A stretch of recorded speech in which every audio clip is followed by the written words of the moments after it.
Hello, everybody. I think I'm here to tell you a story. A story about art. Not a very informative story, but it's a story nonetheless, so here it goes. Once upon a time, there was a giant corporation called the Walt Disney Company, and they were trying to adapt Alice in Wonderland. Now, they had tried this many times, but they really couldn't get the vibe right. They really couldn't. Uh, so they brought in well, since it's a story about a young girl, they thought they needed a woman's touch. This is where Mary Blair comes in. Now, Mary Blair had previously worked with the Walt Disney Company on several projects, namely Cinderella, which made them buku bucks in the 1950s after the war, which saved the company after World War II. And so, knowing this, Walt was like, hey, we need that woman's touch again to get this story about a young girl off the ground, to get the vibe right, get the colors right, get the contemporariness of it correct. So Mary Blair hops on the project, and needless to say, it changes the whole vibe of the project. And they write new songs, they trim it up a bit, they did a lot of work on Alice. Okay, let's be real. The fun fact, one of the songs made it Second Star to the Right was actually originally for Alice. That's a whole other story. That's more music, but I'm talking about art, baby. Mary Blair would go on to do a lot of notable Disney projects. Mainly, her work would hit the parks in a very big way. Her and a lot of other artists collaborated on something called It's a Small World, and it was no small feat. It premiered at the World's Fair in New York, and needless to say, it was Walt's low-key statement about the state of the Cold War, which was, please don't bomb us, it's a very small world, okay?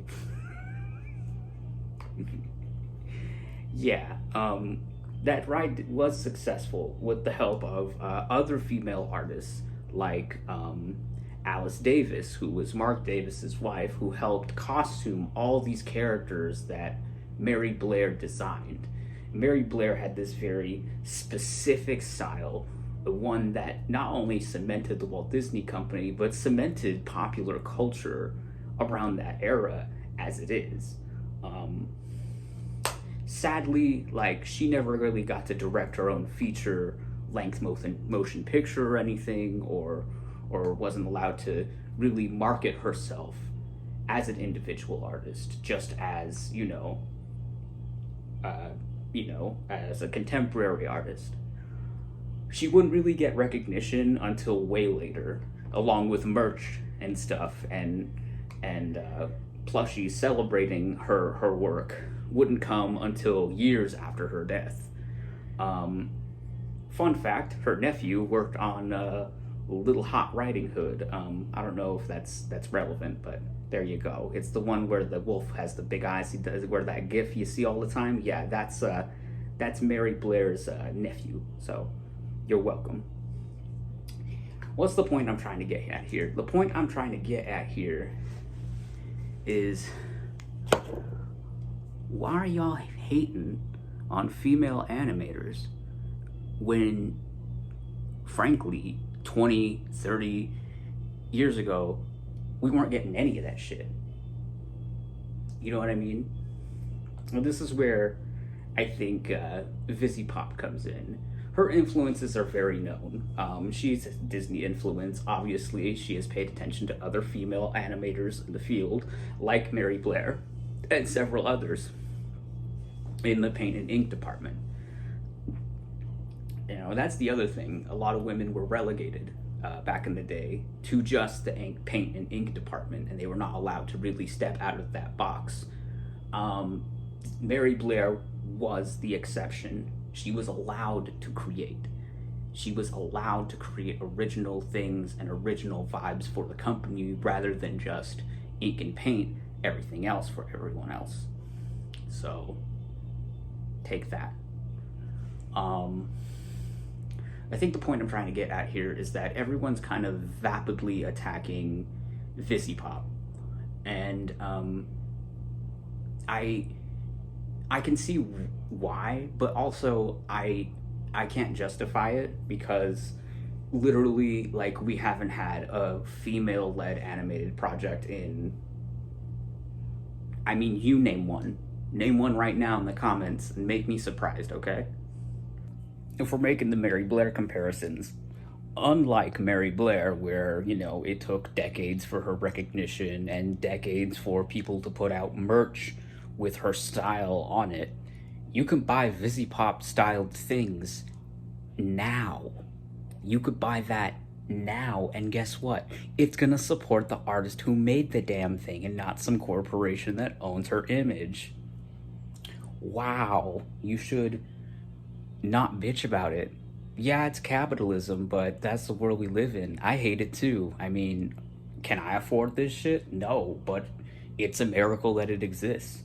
And you guys need to stop treating it like it's not. I guess that's my point. The point I'm trying to get at here is, like, why you be hating on shit we don't usually get? We don't usually get female-led animated projects like this, let alone, like, she has the freedom to create characters that are, like, that wouldn't be made in this platform or in that genre at any other time. She has gay characters, she has, like, characters with disabilities, she got characters with, like, personality disorders and all kinds of shit, like this, and characters that curse. Oh my god. She makes, like, I know the biggest complaint is that VIZZIEPOP has a lot of characters that curse, and I'm like, yeah, but, like, Family Guy has a lot of cursing, like, Rick and Morty has a lot of cursing, but you don't see people being, like, trashing these. Well, actually, yeah, we do trash Seth MacFarlane a lot, but that's beside the point. But the point I'm trying to get at here is, like, we don't get this kind of animation a lot. It's a blessing that she got a deal with Amazon and A24, that she's able to have the budget, that she's able to have her own team create. That's amazing. That's, like, astronomical. Especially for someone like me, who is, well, an artist, so to speak. But I never had the privilege or the luxury of having the time to make what I want. I guess this is where I can shift and tell you a little bit about myself. I've been on and off houseless, homeless for, I mean, since this channel began 13 years ago. So you do the math, I don't really care. I've had paintings stolen, I've had paintings destroyed, I've had paintings lost in storage only to be eaten up by rats, I've had paintings I've had entire, like, portfolios and catalogs just vanish within a blink of an eye. That's the thing about art. It could all be taken away from you in a second, just like anything else in life, you know what I mean? So to see this level of animation in this very unique style, it's kind of, okay, the style is very interesting because it's definitely Disney influenced, but it's also very Burton influenced. Like, where Jack Skellington walked, VIZZIEPOP ran. VIZZIEPOP ran. Is everybody's a thin, sexy, tall, slender man. And you know what? Kudos. Explore that style. Have fun. And that's the thing. I think people forget that making art is about having fun. I mean, especially in this corporate world where people are trying to make people laugh at jokes that just aren't funny 10 years from now. I think VIZZIEPOP's direction is very interesting. Like, go off, girl. Like, create.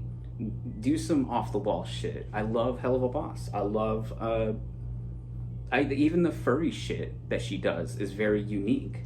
and very different from other furry artists that really take their shit in a direction. Let's just say that, in a direction that may or may not lead to erections. You know what I mean? At least VIZZIEPOP knows how to like pivot and make it more of a style than a fetish. I will say that much. Okay? Take that for affinity. Anyway, I don't know. The point I'm trying to get here is like, you could have none of it. If you're really gonna bully this woman online, like she's Lindsay Ellis, and scare her off the internet. By the way, I won't forgive you for that. How dare you take Lindsay Ellis away from me? I will fucking come after each and every single one of you. Not really, I don't have the time for that. But regardless, what are you gonna do? What are you gonna accomplish by bullying this animator? What? You gonna make her stop creating? Are you gonna be just like the men in the 1960s telling Mary Blair that she can't create, that she can't do this, and she can't do that? And guess what? In her later years, Mary Blair put out some legendary paintings, some legendary works, Escandalo even. Like, they're very free in the sense of like, you know, it was around the 60s and 70s, and so people were more topless than usual in the 70s, so Mary Blair was like, fuck it, I'm gonna draw some topless women and cats. Go off, girl. Like, come on. That kind of freedom was so short-lived because it was near the end of her life, and it was so sad that we couldn't get more art like that. I think where that ended and VIZZIEPOP began, I think that's a very interesting turning point for female animation, for female-led creativity. You know, y'all bitch about feminism this, feminism that. Guess what? Real feminism is just treating women like normal fucking people, treating them like the creatives that they are, and letting them create. You want to... What, you want her to stop creating? Are you going to be like those businessmen back in the day in the 60s telling all the women in the paint and ink department to those animated movies that you love so much? Most of them were inked and painted by women who were told that they had no place in the company to create other than to paint. You think about that. It's a trace and paint. You know what I mean? I think the point I'm trying to get at here is like, you could have nothing. You could have absolutely nothing. And I know what that's like. I've worked on 45 paintings only for them to be stolen. I've worked on all beautiful 50-inch canvas masterpieces only for them to be destroyed. So, and that's common. That's more common than you think.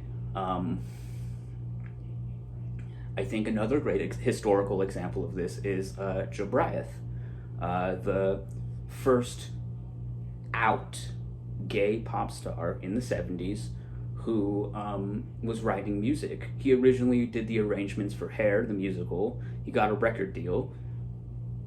That's a whole other story. But, I mean, needless to say, his first 2 albums kind of flopped. He has a lot of unreleased tracks and a lot of other stuff. Unfortunately, he died during the AIDS crisis. And when his family found out, they went into his apartment and burnt all the music he was going to work on. They burnt everything. They took everything and threw it in the trash, and what they couldn't throw in the trash, they burnt themselves.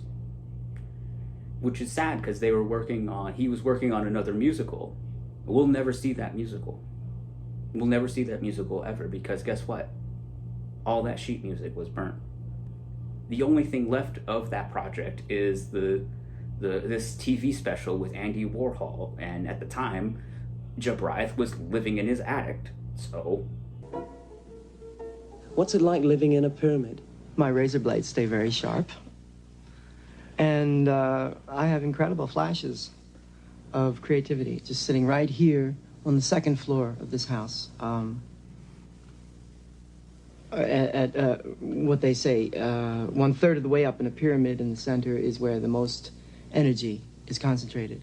So I have my working chair here, I have my piano here, and I have my desk over there, and I come out with things that I can't even believe are coming out of me when I'm writing or composing. Sunday Brunch is the theme song from my latest play. It's about a tourist who comes to New York, and he meets all these outrageous people. And it's semi-cannibalistic, because he becomes eaten alive in the streets of New York. Is that your own experience? What? My own experience? Oh, every day. Please ease into New York and join us for Sunday brunch. Drop your knife and fork, it's only a naked lunch.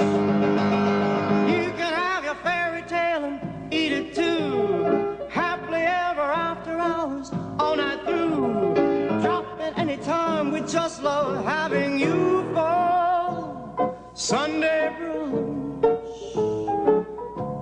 Sunday brunch. We'd love having you for Sunday brunch. I mean, that's the last of him we'll ever see. Just like these late paintings from Mary Blair, that's the last of her edgy creativity we'll ever see. We're living in a new age where edgy creativity is on the rise. Will it fall? Will it falter? Probably, but not anytime soon. So take that for what you will. I love this era. And as an animation fan, as someone who's followed animation companies, who's loved On Bluth films, who's loved all these things, I just came on the internet to say, stop talking shit about VIZZIEPOP. Can you fucking draw? Can you fucking create? No? Then shut the fuck up. Unless you can create something else that's good, sit your ass down and stop being a film critic. You ain't the fucking grumpy Muppets, okay? You ain't the grumpy Muppets, okay? Stop trolling this poor woman. Because guess what? You could have nothing. And if you had nothing, then you wouldn't have all these reaction videos. So you wouldn't have nothing to react to for these reaction videos that you love to make on this fucking platform. So take that. I know I'm gonna get a lot of flack for this video because, heaven forbid, I'm defending someone who makes more money than me. Wow. Like most of you on this damn platform, right? Just leave artists alone. Let them create. Let them cook. And if you don't like it, turn it off. Go outside. Touch grass. Get off Twitter. And I'm not saying go on Threads, because Threads is only interesting if you actually know people. But yeah, no, just lay off, guys. Have fun. Create. And get off the internet. Touch grass. That is this surviving clip from this talk show about Andy Warhol and the bitches in his basement. I mean...